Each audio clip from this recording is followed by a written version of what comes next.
Plumes of smoke rise along the tarmac at Khartoum airport on a third day of fighting between Sudan's army and the biggest and most powerful paramilitary force. Explosions, airstrikes and gunshots are heard across the capital as both sides claim they're making advances in strategic areas.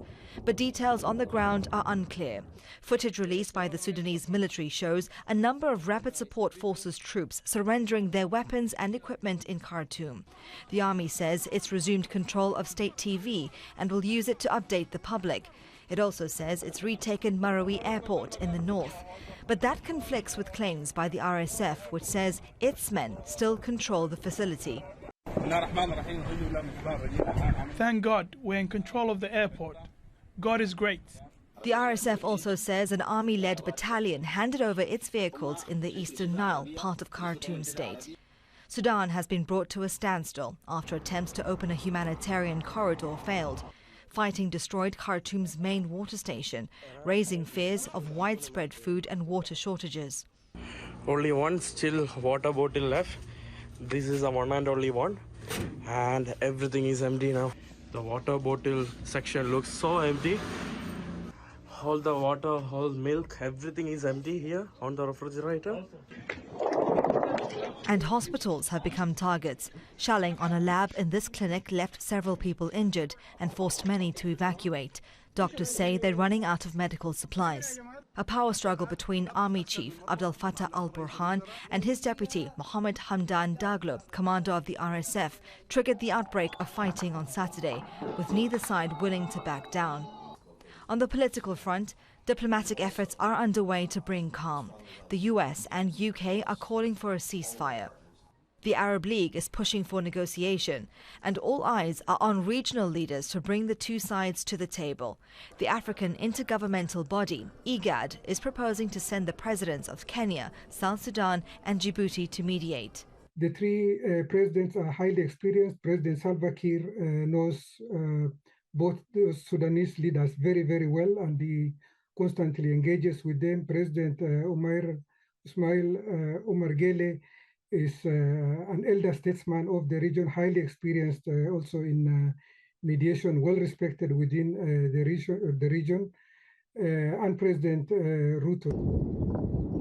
While airstrikes continue and the warring sides show no desire for talks, it's the people of Sudan that are paying the heaviest price. Raheela, Mahomed, Al Jazeera. Let's go live to Hiba Morgan in Khartoum. Hiba, what's the very latest? Well, after intense airstrikes by the Sudanese army against RSF positions around the vicinity of the presidential palace and around the vicinity of the general command of the army, there seems to be a reduced tension or reduced amount of airstrikes being carried out. And it looks like it's more of a ground battle at the moment around the vicinity of the general command of the army. Now, the army did say that this is where the operations are focused, in the central part of Khartoum. But we can also hear reports of fighting ongoing in the northern part of the capital, that's across the Nile, and in the southern parts of the capital as well. Intense fighting with both sides trying to gain control of major facilities. The army says it's still in control of the airport, but there's heavy fighting going on around that area. So still, it's not clear who has the upper hand, who controls most of the facilities here, but it's clear that the fighting, even if it has reduced over the past hour, is still ongoing between the army and the Rapid Support Forces. And the army claims to have retaken the state broadcaster. What can you tell us about that? Well, we spoke to people who live in Durman around the vicinity of that facility, the state television, which has been a point of struggle between the Rapid Support Forces and the army.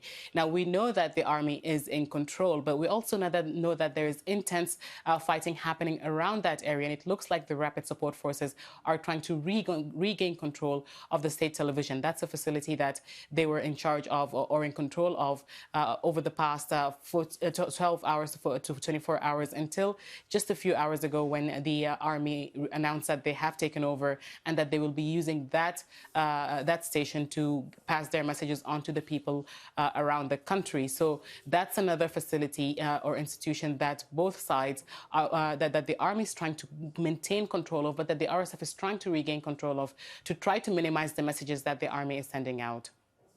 All right, Hiba Morgan reporting from Khartoum. Thank you very much. And we want to share with you this moment that took place earlier in the day when fighting was intensifying in Khartoum, and one of our Al Jazeera correspondents got a little too close to the fighting. Now, what's clear from these clashes and sounds, yes, as you're hearing, the shelling is very close. We hope, Haytham, that you take care and shelter and secure a safe location.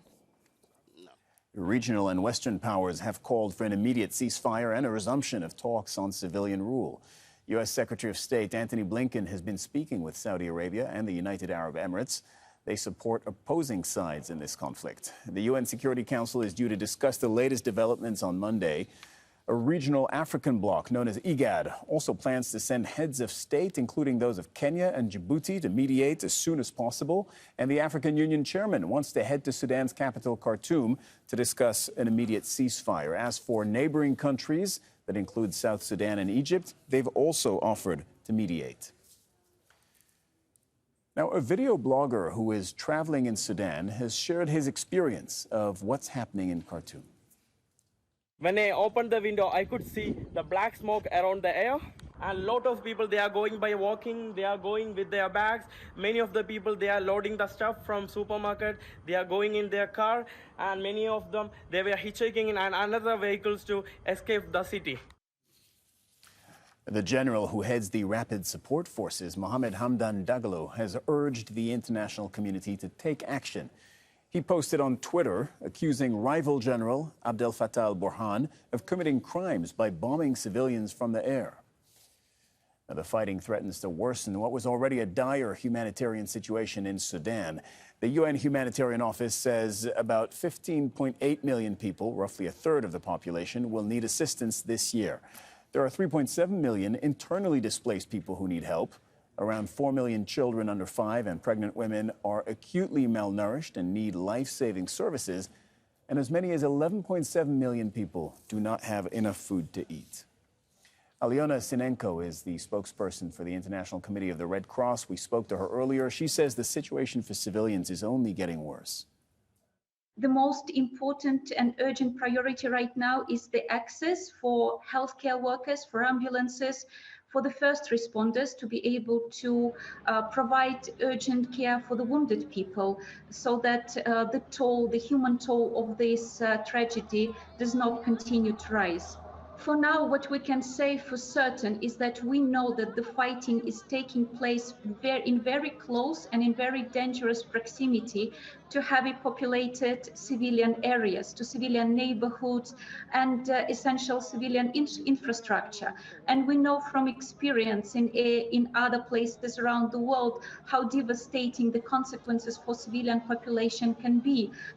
So now people are hiding in their homes, and if water supply system, hospitals, if this essential infrastructure, they get damaged, the consequences for this urban population is going to be very high. We are in touch with our contacts. We've been present in Sudan for many years now, and we've been in touch with all kind of interlocutors. So we are activating all our contacts to try to get the humanitarian space that we need to be able to move around safely and to be able to deliver urgent supplies.